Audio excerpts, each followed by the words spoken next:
গান্ধেশ্বরী নদীতে বন্যার জল ছড়ে যেতেই বেরিয়ে পড়ল বাঁকুড়ার মানকানালি সেতুর কঙ্কালসার চেহারা। জলের তোড়ে ভেসে গেছে সেতুর একাংশ। সেতুর উপরের অংশে বিভিন্ন জায়গায় তৈরি হয়েছে বড় বড় ফাটল। স্বাভাবিকভাবে বন্ধ সেতুর উপর দিয়ে যাতায়াত। নদীর একপারে থাকা মানকানালি, উকরাডিহি সহ 20 থেকে 25টি গ্রামের মানুষকে বাঁকুড়া জেলার সদরে যেতে হচ্ছে 17 কিলোমিটার ঘুরপথে। বাঁকুড়ার গন্ধেশ্বরী নদীর উপরে মানকানালি সেতু, যে সেতু এই নিম্নচাপে, সেই সেতুর অংশ কিন্তু একদম পুরো ভেঙে গিয়েছে। সেটাই কিন্তু প্রথমে দেখাবো। সেই সেতুর যে পুরো অংশ ভেঙে গিয়েছে, সেখানে একটা ট্রাকও ইতিমধ্যে পড়ে রয়েছে। কারণ বারংবার এই সেতু বছরের পর বছর ধরে কিন্তু শুধু রিপেয়ার আর সেই করেই কিন্তু সেতুর কাজ চলছিল। এই এলাকার মানুষজন তাদের কিন্তু দীর্ঘদিন ধরে তারা দাবি করে এসেছিল যে এই সেতুর যে অংশগুলি ভেঙে গিয়েছে, সেই সেতুকে নতুন করে সেতু তৈরি করা হোক। সেতুর আরেকটা অংশ আপনাদেরকে দেখাবো, যে অংশ কিন্তু এখানেও ফাটল ধরেছে। সেই সেতুর পুরো যে অংশ ফাটল, সেই ফাটল ধরেছে, কারণ একটা অংশ পুরো ছেড়ে গিয়েছে এবং সেখান থেকে কিন্তু জল যাচ্ছে। কারণ এলাকার মানুষ চায় যে এই সেতুকে নতুন করে উঁচু করা হোক। বাঁকুড়া জেলা শাসক ও বাঁকুড়ার বিধায়ক নীলাদ্রি শেখর দানা ক্ষতিগ্রস্ত সেতু পরিদর্শন করে দ্রুত ওই জায়গায় নতুন সেতু তৈরির আশ্বাস দিয়েছেন।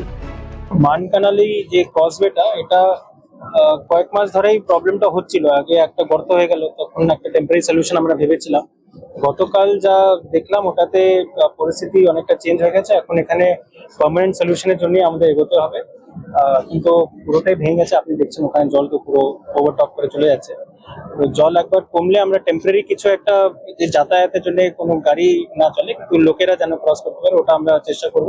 কিন্তু পার্মানেন্ট সলিউশনের জন্য এমএলএ সাহেবের সাথে কথা হলো, আমরা একটা প্রপোজাল পাঠাবো। ওখানে অ্যাপ্রুভাল হলে তারপরে এটা আগামী বর্ষার আগে যেন শেষ হতে পারে আমরা চেষ্টা করবো।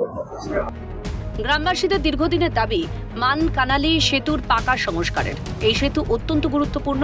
বিগত তৃণমূল সরকারকে নিশানায় রেখে বিধায়ক বলেন, এবারে জনমুখী সরকার ব্যবস্থা নেবে। আগামী 1 বছরের মধ্যে ফ্লাইওভার করছি, এখন অস্থায়ী ব্যবস্থা করা হবে। বর্ষার পর স্থায়ী কাজ শুরু হবে। পার্মানেন্ট সলিউশনের জন্যই আমাদের সমস্ত গভর্নমেন্ট ডিপার্টমেন্ট, অর্থাৎ সর্বপ্রথম জেলা শাসক এবং তার টিম সশরীরে আমরা এখানে এলাম, আমি সমেত। এবারে আমরা এটাকে 1 বছরের মধ্যেই ফ্লাইওভার আমরা এটা করছি। সদ্যমতো মানুষের যাওয়া আসার জন্য এবং 2 চাকার যান, ছোট যান যাতে যেতে পারে, যাওয়া আসা করতে পারে, তার জন্য টেম্পোরারি। বর্ষা তো প্রচন্ড চলছে, বর্ষা না গেলে কোনো কাজ স্টার্ট করা যাবে না। আমরা স্টার্ট করবো বর্ষা চলে গেলেই। পেপারস আমাদের রেডি হবে সমস্তটাই, যে অ্যাডমিনিস্ট্রেটিভ ব্যাপারগুলো থাকে সবগুলোই কমপ্লিট হয়ে গেলে আমরা 1 বছরের মধ্যে এটা কমপ্লিট করব। এটা আমরা আশা রাখছি। আমাদের সম্মানীয় জেলা শাসক মহাশয় তিনিও সেটাই বলছেন। এবং আমরা যে দীর্ঘদিন এই ব্রিজের জন্য দাবি করেছিলাম বিগত 5 বছর, সেটা আবারও প্রমাণিত হলো যেটা দরকার ছিল। যাক, এবারে আমাদের যে সরকার এসেছে নিশ্চয়ই জনমুখী সরকার এবং মানবী সরকার। আশা করি এটা খুব তাড়াতাড়ি আমরা এটাকে কাজ শেষ করতে পারবো। এলাকার মানুষ চাইছেন প্রতি বছরের ভোগান্তি দূর করতে ভাঙা সেতু মেরামতি নয়, ওই জায়গায় উঁচু নতুন সেতু তৈরি হোক। আমরা এখন চাইছি যে নতুন করে যে ব্রিজটা করা যায়, সেটাই চাইছি আমরা সরকারের কাছ থেকে। কিন্তু ওই ব্রিজ আরো সেই লেপিতে চলে যাবে। আর বছর যেমন একবার করেছিল, ওই যেমন একটু করে চলে গেছে, আরো ধরুন ওখানেও ভেঙে গেছে, আবার এখানেও ধরুন ভেঙে গেছে, আমার পুরো ভেঙে গেছে।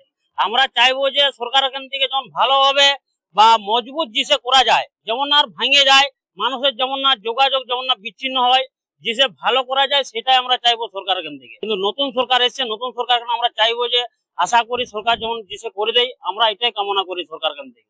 প্রতি বছর এরকম হচ্ছে, প্রতি বছর এরকম বর্ষার সময় 2বার 3বার ভেঙে যায়, রিপেয়ার করে আবার ভেঙে চলে যায়। এবারে তো পুরোপুরি ভেঙে গেছে। এবারে পুরোপুরি ভেঙে গেছে। এটা নতুন ওভারব্রিজ না হওয়া পর্যন্ত কোনো যোগাযোগ